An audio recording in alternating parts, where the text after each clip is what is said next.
جو آپ پڑھتے اور دیکھتے ہیں وہ سب فرضی کردار ہوتے ہیں جس کی کوئی حد نہیں ہوتی، لیکن حقیقت میں جاسوسی ایک تھکا دینے والا اور کسی ایک ٹارگٹ کے حصول میں مہینوں کا کام ہے، اور بعض اوقات مہینوں کوشش کے بعد بھی ناکامی کا سامنا کرنا پڑتا ہے۔ 1185 دن جو میں نے بھارت میں گزارے، ان میں بعض اوقات ہفتوں بلکہ مہینوں ہمیں اپنے مقاصد کے حصول کے لیے ضائع کرنے پڑے۔ ہر روز ایک نئی کامیابی آپ کو افسانوں یا پھر 007 جیسی فلموں میں ہی مل سکتی ہے۔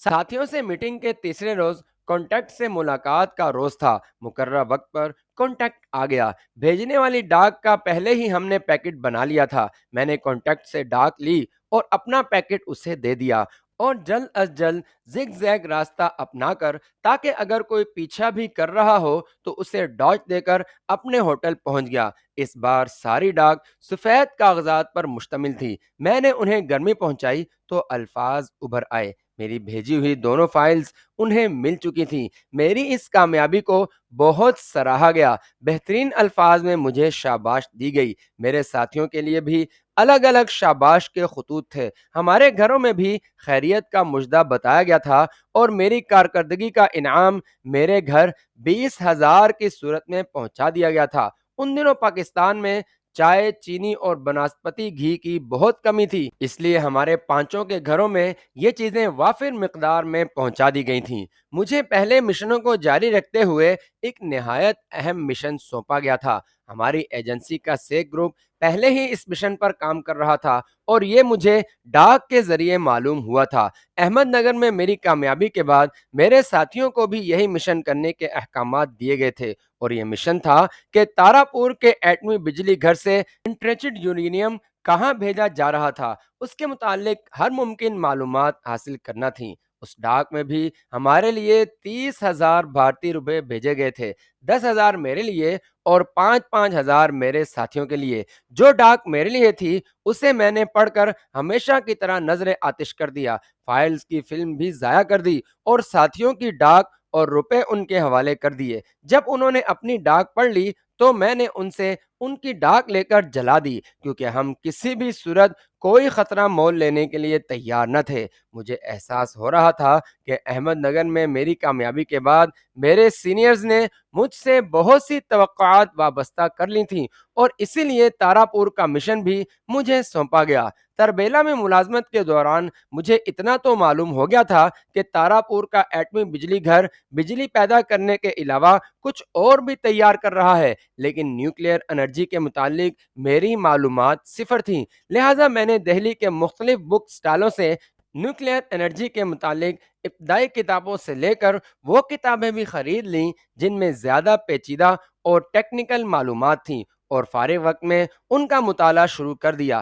تاکہ جب میں مشن پر جاؤں تو نیوکلیئر انرجی کے متعلق میری معلومات صفر نہ ہوں۔ میرے ساتھی بھی اس ڈاک میں شاباشی پا کر تر و تازہ ہو چکے تھے۔ یہ انسانی فطرت ہے کہ اچھی کارکردگی پر ایک تھپکی وہ کام کر دیتی ہے جو ہزاروں لاکھوں روپے بھی نہیں کر سکتے۔ میرے ساتھی اپنے تفویض کیے گئے مشن میں زیادہ دل جمعی سے کام کرنے لگ گئے، اور چند روز میں ہی معلومات اور تصویریں مجھے لا کر دے دیں۔ آرمی ہیڈ کوارٹرز میں کام کرنے والے ایک ملازم کا نام یشونت تھا۔ اس کا گھر پرانی دہلی میں ایک تنگ گلی میں تھا۔ یشونت ہفتے میں ایک دو بار گانا سننے اس مخصوص بازار میں جاتا تھا۔ اس کی بیوی مر چکی تھی۔ اس کے ساتھ اس کے گھر کے افراد کی چلتے پھرتے تصاویر بھی اتار لی گئی تھیں۔ ایک اور سویلین کلرک تھا جو یشونت کے گھر کے قریب ہی رہتا تھا۔ وہ جوان اور غیر شادی شدہ تھا، اور یشونت کی بڑی بیٹی سے اس کا افیئر چل رہا تھا۔ اس کا نام مدھوک تھا۔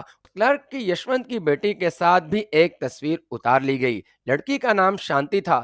آرمی ہیڈ کوارٹرز کے دو صفائی کرنے والے ملازمین کی تصویریں بھی اتار لی گئی تھیں۔ یہ دونوں عیسائی تھے، اور ان کے گھروں کے ایڈریس بھی معلوم کر لیے گئے تھے۔ میرے ساتھیوں کے اس ہوم ورک کی وجہ سے ہمیں ہیڈ کوارٹر میں داخل ہونے کے راستے نظر آ رہے تھے۔ چونکہ یہ کام میرے ساتھیوں نے کیا تھا، لہٰذا میں نے ارادہ کیا کہ آئندہ کی پلاننگ میں ان کو بھی ساتھ شامل کر لیا کروں گا۔ مجھے یہ احساس ہو رہا تھا کہ بطور گروپ لیڈر وہ مجھ سے کھل کر بات چیت نہیں کر پا رہے۔ یہ تو فوجی ڈسپلن کا حصہ تھا کہ وہ میرا حکم بلا چوں چرا ماننے پر مجبور تھے، ورنہ دشمن ملک میں آ کر اگر وہ میرا حکم نہ مانتے تو میں ان کا کیا بگاڑ سکتا تھا؟ مجھے ان سے بڑی حکمت عملی سے کام لینا پڑتا تھا، لیکن اب وہ وقت آ گیا تھا کہ ان کو مکمل اپنے اعتماد میں لوں اور اپنے منصوبوں میں ان کو بھی شامل کروں، تاکہ ان کی جو مجھ سے جھجک ہے وہ دور ہو جائے اور ہر بات مجھ سے بلا خوف و خطر کر سکیں، اور ہیڈ کوارٹر میں داخل ہونے کے لیے ہم سب مل کر منصوبہ بندی بھی کریں۔ میں آج تک ان کے لیے ہوئے گھر میں اندر نہیں گیا تھا، اور یہ سب میں سیکیورٹی کی وجہ سے کر رہا تھا۔ میں نے انہیں کہا کہ کل میں ان کے گھر آؤں گا اور اس مشن کے لیے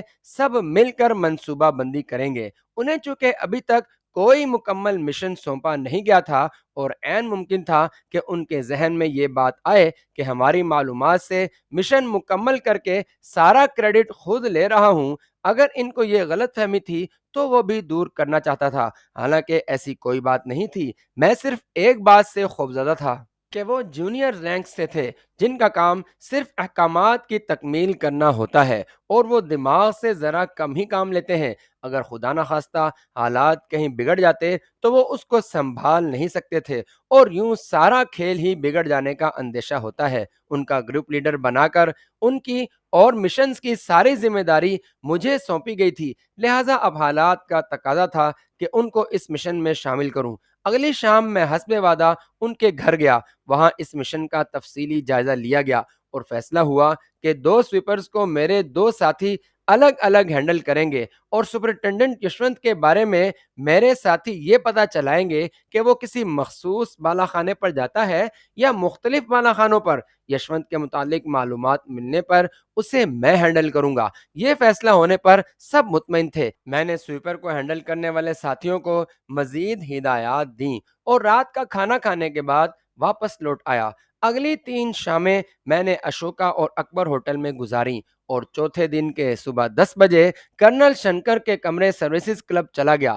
اس وقت بیٹ مین صفائی کرنے میں مصروف تھا۔ اس نے یہ بتا کر کہ کرنل صاحب ڈیوٹی پر گئے ہیں، مجھے باہر ہی سے رخصت کرنا چاہا۔ مجھے اور کچھ نہ سوجھا تو اس سے پانی مانگا، اور کہا کہ سر میں بہت درد ہے، اگر ایسپرین ہو تو پانی کے ساتھ 2 گولیاں بھی دے دے۔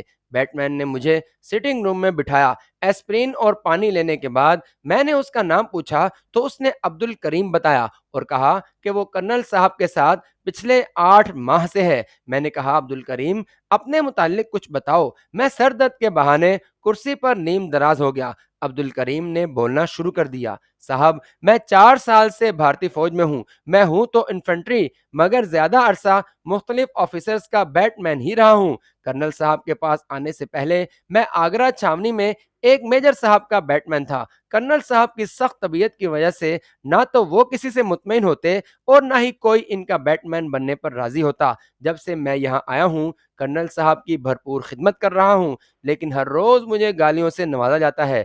کرنل صاحب جب موڈ میں ہوتے ہیں تو کچھ پیسے وغیرہ بھی دے دیتے ہیں، اور جب ناراض ہوتے ہیں تو بے تحاشا گالیاں بھی دیتے ہیں۔ 4 سال پہلے اور ٹریننگ کے بعد مختلف آفیسرز کا بیٹ مین رہنے کے دوران اتنی گالیاں پڑ چکی ہیں کہ اب عادی ہو چکا ہوں اور اپنی قسمت پر شاکر ہوں۔ فوج چھوڑنے کی کوشش بھی کی، لیکن ناکامی ہوئی۔ نہ ماں باپ زندہ ہے، نہ شادی کی ہے۔ عبد الکریم بڑی ستھری اردو بول رہا تھا۔ میں نے پوچھا تم رہنے والے کہاں کے ہو؟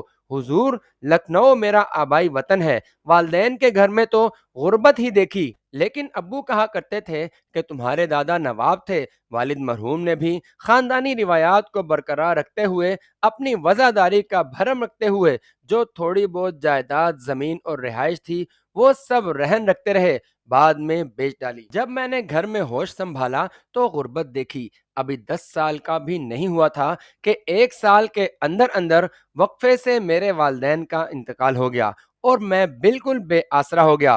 والد مرحوم کے ایک جاننے والے دکاندار نے مجھے اپنے گھر میں پناہ دی اور میٹرک تک تعلیم دلوائی، اور اسی نے مجھے فوج میں بھرتی کروا دیا کہ یہاں عزت سے روٹی کما سکوں گا۔ یہاں روٹی تو مل گئی، مگر گالیوں سے، ماں باپ، خاندان، مذہب کی دھجیاں اڑائی گئیں۔ عبد الکریم بولے جا رہا تھا اور میرا دماغ کچھ اور ہی سوچ رہا تھا، چند نکتے تھے جن کے گرد میرا ذہن گھوم رہا تھا۔ معزز سامعین، کیا آپ اس مشن کو کامیاب سمجھتے ہیں؟ اور ایسے ایجنٹس کے لیے آپ کے دل میں کیا جذبات ہیں؟ کمنٹس میں ضرور بتائیں۔